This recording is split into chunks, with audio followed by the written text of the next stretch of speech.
Hi ಎಲ್ಲರಿಗೂ ನಮಸ್ಕಾರ. Welcome to my channel. ಇವತ್ತು ನಾಟಿ ಕೋಳಿ ಸಾರು ಹೇಗೆ ಮಾಡೋದು ಅಂತ ತಿಳ್ಕೊಂಬರೋಣ ಬನ್ನಿ.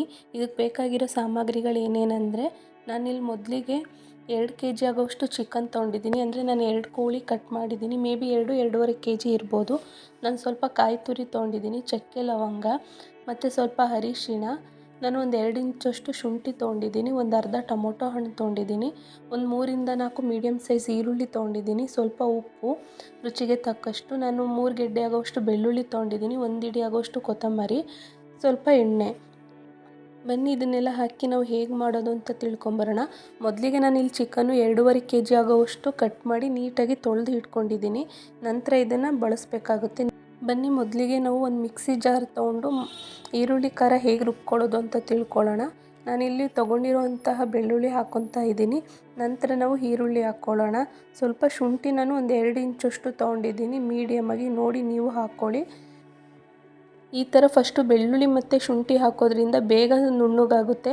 ನಾವು ಫಸ್ಟೇ ಈರುಳ್ಳಿ ಹಾಕಿದ್ರೆ ಈರುಳ್ಳಿ ಬೇಗ ನುಣ್ಣಗಾಗುತ್ತೆ, ಬೆಳ್ಳುಳ್ಳಿ ನುಣ್ಣಗಾಗಿರಲ್ಲ. ಆದ್ದರಿಂದ ನಾವು ನಂತರ ಈರುಳ್ಳಿ ಹಾಕ್ಕೊಬೇಕಾಗುತ್ತೆ. ನೋಡಿ ನಾನೀಗ ಈರುಳ್ಳಿ ಹಾಕ್ಕೊತಾ ಇದ್ದೀನಿ. ನಂತರ ನಾನು 1 ಹಿಡಿ ಆಗುವಷ್ಟು ಕೊತ್ತಂಬರಿ ಆ್ಯಡ್ ಮಾಡ್ಕೊತಾ ಇದ್ದೀನಿ. ನಿಮಗೆ ಪುದೀನ ಟೇಸ್ಟ್ ಇಷ್ಟ ಆದರೆ ಅದನ್ನೂ ಸಹ ಆ್ಯಡ್ ಮಾಡ್ಕೊಳ್ಳಿ. ಈಗ ಬನ್ನಿ ಇದನ್ನು ನಾವು ರುಬ್ಕೊಂಬರೋಣ. ತೀರಾ ನುಣ್ಣಗೆ ರುಬ್ಕೊಬೇಡಿ, ಈ ರೀತಿ ತರಿಯಾಗಿ ರುಬ್ಕೊಳ್ಳಿ. ಈಗ ನಾವು ಒಗ್ಗರಣೆ ಮಾಡ್ಕೊಬರೋಣ. ಮೊದಲಿಗೆ ನಾನು ಒಂದು ತಪ್ಪಲೆಗೆ ಸ್ವಲ್ಪ ಎಣ್ಣೆ ಹಾಕ್ಕೊತಾ ಇದ್ದೀನಿ. ಸ್ವಲ್ಪ ಹಾಕ್ಕೊಳ್ಳಿ. ಇದಕ್ಕೆ ಎಣ್ಣೆ ಹಾಕಿದ್ರೆ ಜಾಸ್ತಿ ಚೆಂದ ಇರಲ್ಲ, ಕೋಳಿಲೂ ಸಹ ಚರ್ಬಿ ಇರುತ್ತೆ, ಅದೇ ಸಾಕಾಗುತ್ತೆ. ನಾನು ಸ್ವಲ್ಪ ಅರಿಶಿನ ಹಾಕ್ಕೊತಾ ಇದ್ದೀನಿ. ಅರಿಶಿನ ಸ್ವಲ್ಪ ರೆಡ್ಡಿಶ್ ಬರ್ತಿದ್ದಲೇ ಸ್ವಲ್ಪ ಸಾಲ್ಟ್ ಹಾಕ್ಕೊಳ್ಳಿ. ಸಾಲ್ಟ್ ಹೀಗೆ ಹಾಕೋದ್ರಿಂದ ಚಿಕನ್ ಪೀಸ್ಗೆ ಚೆನ್ನಾಗಿ ಉಪ್ಪು ಖಾರ ಹಿಡಿಯುತ್ತೆ. ಈಗ ನಾವು ಅದಕ್ಕೆ ಸಾಲ್ಟ್ ಹಾಕ್ಕೊಳ್ಳೋಣ. ನೋಡಿ ನಾನು ಹಾಕ್ತಾ ಇದ್ದೀನಿ. ಸಾಂಬಾರಿಗೆ ಎಷ್ಟು ಬೇಕೋ ಅದರ 3/4 ಭಾಗದಷ್ಟು ನಾವು ಈಗಲೇ ಸಾಲ್ಟ್ ಹಾಕ್ಕೊಂಬಿಡೋಣ. ಆಮೇಲೆ ನಾವೇನಾದರೂ ನೀರು ಆ್ಯಡ್ ಮಾಡಿದ್ರೆ ಪೀಸೆಲ್ಲ ಸಪ್ಪೆ ಆಗುತ್ತೆ. ಆದ್ದರಿಂದ ಒಂದು 3/4 ಭಾಗದಷ್ಟು ಸಾಲ್ಟ್ ಈಗಲೇ ಹಾಕ್ಕೋಬೇಕು. ಈಗ ನಾವು ರುಬ್ಬಿಟ್ಕೊಂಡಿರುವಂತಹ ಖಾರ ಹಾಕೋಣ. ಎಣ್ಣೆ ಮತ್ತು ತಪ್ಪಲೆ ಎರಡೂ ಸಹ ಕಾಯ್ದಿರುತ್ತೆ, ಅದರಿಂದ ನೋಡಿ ಹಾಕ್ಕೊಳ್ಳಿ. ಬಿಗಿನರ್ಸ್ಗೆ ಮುಖಕ್ಕೆ ಅಥವಾ ಕೈಗೆ ಸಿಡಿಯೋ ಚಾನ್ಸಸ್ ಇರುತ್ತೆ, ಅದರಿಂದ ಹುಷಾರಾಗಿ ಹಾಕ್ಕೊಳ್ಳಿ. ಎಣ್ಣೆ ಅಂತೂ ತುಂಬಾ ಕಾಯ್ದಿರುತ್ತೆ ನಾವು ಉಪ್ಪು ಮತ್ತು ಅರಿಶಿನ ಹಾಕೋ ಟೈಮ್ ಅಷ್ಟೊತ್ತಿಗೆ. ನಂತರ ಇದನ್ನು ನಾವು ಚೆನ್ನಾಗಿ ಹಸಿ ವಾಸನೆ ಹೋಗೋವರೆಗೂ ಚೆನ್ನಾಗಿ ಹುರ್ಕೊಳ್ಳೋಣ. ನಾವು ಈರುಳ್ಳಿ ಖಾರ ಹಾಕಿದ ನಂತರ ಒಂದು 15-20 ಸೆಕೆಂಡು ಬಿಡಬೇಕಾಗುತ್ತೆ.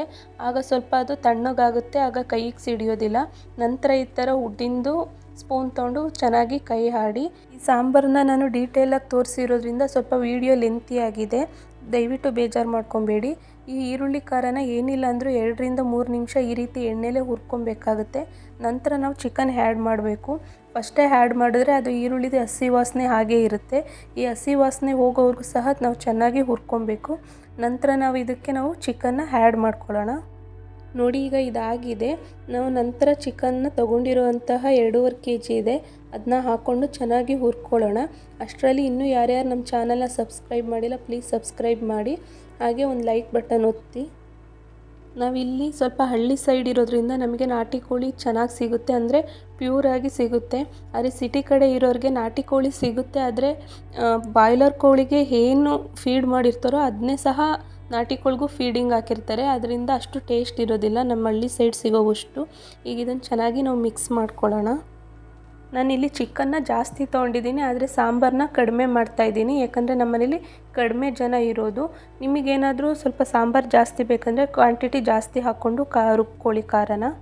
ನೋಡಿ ಈ ರೀತಿ ಮಿಕ್ಸ್ ಮಾಡ್ಕೊಂಡಿದ್ದ ನಂತರ ನಾವು ಒಂದು ಪ್ಲೇಟ್ನ ಮುಚ್ಚಿ ಏನಿಲ್ಲ ಅಂದರೂ 10 ನಿಮಿಷ ಬೇಯಿಸಬೇಕಾಗುತ್ತೆ. ಅಷ್ಟರಲ್ಲಿ ನಾವು ಈ ಕಡೆ ಕಾಯಿ ಖಾರ ಹಾಕ್ಕೊಂಬರೋಣ. ನಾವು ಅದೇ ಮಿಕ್ಸಿ ಜಾರ್ಗೆ ಒಂದು ಟೊಮೊಟೊ ಹಣ್ಣು ಹಾಕ್ಕೊಳ್ಳೋಣ.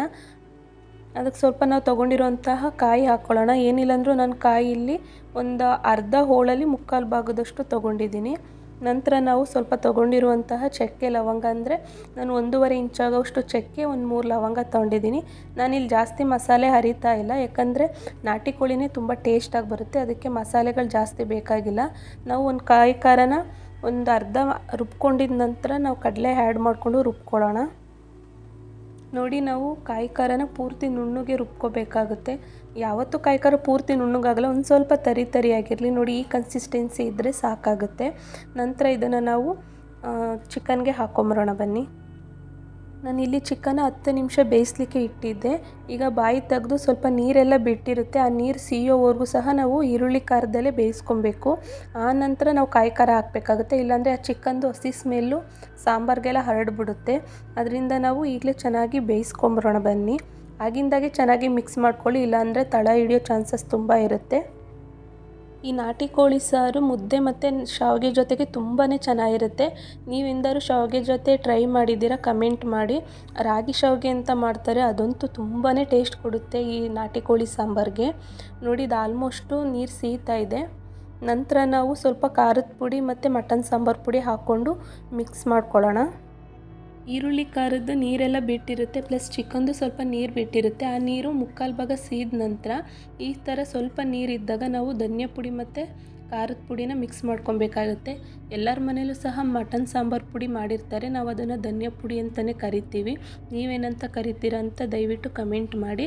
ನೋಡಿ, ನಾನೀಗ ಖಾರದ ಪುಡಿ ಹಾಕ್ಕೊತಾ ಇದ್ದೀನಿ. ಖಾರದ ಪುಡಿ ನೋಡಿ ಹಾಕ್ಕೊಳ್ಳಿ. ಕೆಲವ್ರ ಮನೇಲಿ ಖಾರ ಜಾಸ್ತಿ ಇರುತ್ತೆ, ಕೆಲವ್ರ ಮನೇಲಿ ಖಾರ ಕಮ್ಮಿ ಇರುತ್ತೆ. ನಮ್ಮ ಮನೇಲಿ ಖಾರ ಜಾಸ್ತಿ ಇರೋದ್ರಿಂದ ಸ್ವಲ್ಪ ಹಾಕ್ಕೊತಾ ಇದ್ದೀನಿ.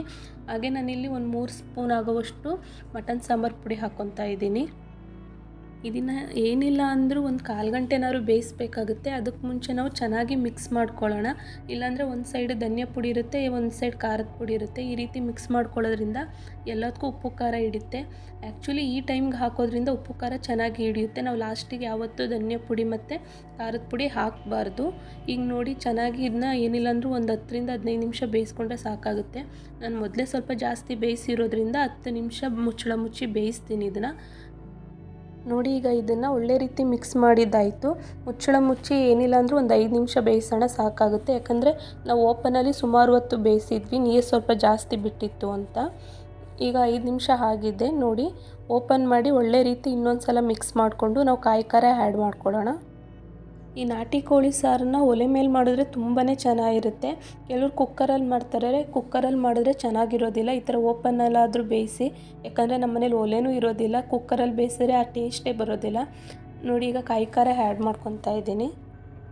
ಈ ಕಾಯಿ ಖಾರನೂ ಅಷ್ಟೇ ಸ್ವಲ್ಪ ಹಸಿ ಸ್ಮೆಲ್ ಹೋಗೋವರೆಗೂ ಚೆನ್ನಾಗಿ ಕುದಿಸ್ಕೊಳ್ಳೋಣ. ಆನಂತರ ನಾವು ನೀರು ಆ್ಯಡ್ ಮಾಡ್ಕೋಬೇಕಾಗುತ್ತೆ. ಸ್ವಲ್ಪ ಡೀಟೇಲಾಗಿ ತೋರಿಸಿರೋದ್ರಿಂದ ವಿಡಿಯೋ ಲೆಂತಿಯಾಗಿ ಬಂದಿದೆ, ದಯವಿಟ್ಟು ಬೇಜಾರು ಮಾಡ್ಕೊಬೇಡಿ. ಕೆಲವ್ರಿಗಿನ್ನೂ ಬಿಗಿನರ್ಸ್ ಇರೋರಿಗೆ ಇದು ಹೆಲ್ಪ್ ಆಗುತ್ತೆ ಅಂತ ತಿಳ್ಕೊತೀನಿ.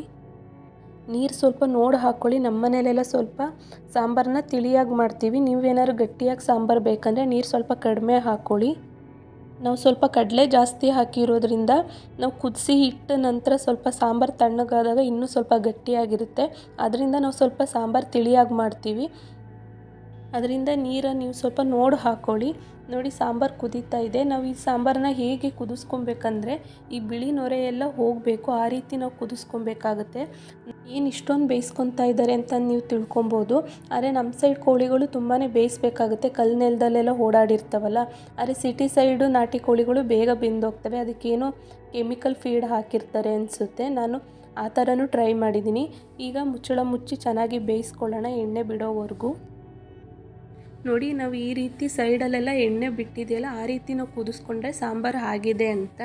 ನಂತರ ನಾವು ಒಂದು ಬೌಲ್ಗೆ ಸರ್ವ್ ಮಾಡಿಕೊಂಡ್ರೆ ಕೋಳಿ ಸಾಂಬಾರು ರೆಡಿಯಾಗಿರುತ್ತೆ. ನೋಡಿ, ಇದನ್ನ ಮುಚ್ಚಳ ಮುಚ್ಚಿ ತಣ್ಣಗಾದ್ಮೇಲೆ ಈ ರೀತಿ ಕೋಳಿದು ಚರ್ಬಿ ಎಲ್ಲ ಸ್ವಲ್ಪ ತೇಲ್ತಾ ಇರುತ್ತೆ. ನಾನು ತೊಗೊಂಡಿರೋ ಕೋಳಿಲಿ ಚರ್ಬಿ ಸ್ವಲ್ಪ ಕಮ್ಮಿ ಇತ್ತು. ಈಗ ಸರ್ವಿಂಗ್ ಬೌಲ್ಗೆ ಸರ್ವ್ ಮಾಡ್ಕೊಳ್ಳೋಣ. ಇದು ಮುದ್ದೆ ಮತ್ತು ಶಾವಿಗೆ ಜೊತೆಗೆ ತುಂಬಾ ಚೆನ್ನಾಗಿರುತ್ತೆ. ನೀವು ಟ್ರೈ ಮಾಡಿ. ಹೇಗಿತ್ತು ಅಂತ ಕಮೆಂಟ್ ಮಾಡಿ. ಸಬ್ಸ್ಕ್ರೈಬ್ ಮಾಡೋದು ಪ್ಲೀಸ್ ಮರಿಬೇಡಿ.